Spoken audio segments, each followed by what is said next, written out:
Hello, hello, it's Tuesday. Librarian Lucille here with you, a book review. Now, last week, if you remember, I challenged you to get this book, The Way of the Happy Woman, Living the Best Year of Your Life by Sara Avant Stover. And in the challenge, I said, let's do it together. Let's do a little book club kind of experiment here and see what we can develop and grow and ring true and harmonize with in this book. What will help you start living the best year of your life. And rather than starting in January, we're going to start here in the last quarter of 2022. So I had to turn to part 4 because she does seasons, and it is October 4th today.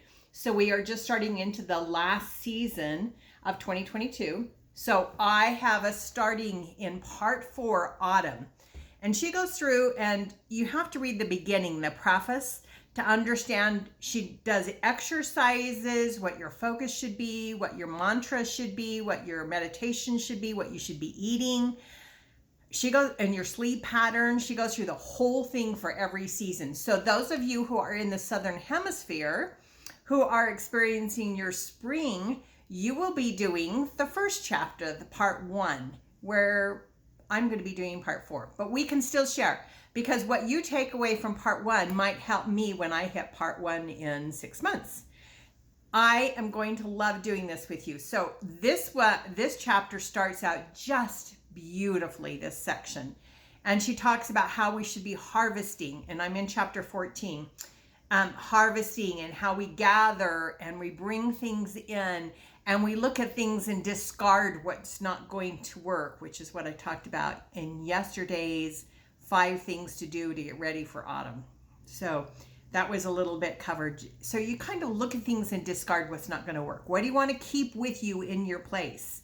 Because you're going to be hibernating in our situation. Those of you southern hemisphere, something completely different. I apologize.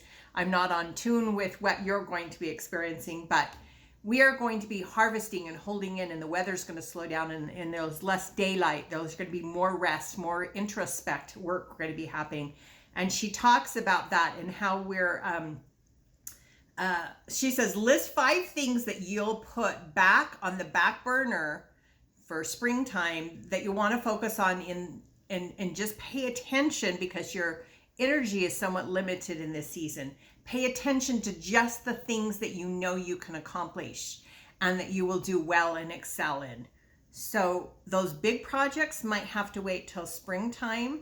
Start working on some of the projects that you've been putting off that you can do and excel and do well at. She talks about paring down. She says, write a letter. Oh, we have a full moon coming. I'm going to stop the book and the quotes right now.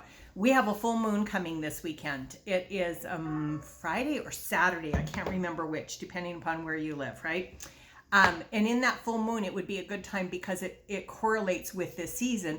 Write down behaviors, memories, emotions, feelings, bad habits, and things that you want to be rid of. Write them down on a piece of paper, and under the night of the full moon, and it could be any night this weekend, because it's going to be a 3-dayer again.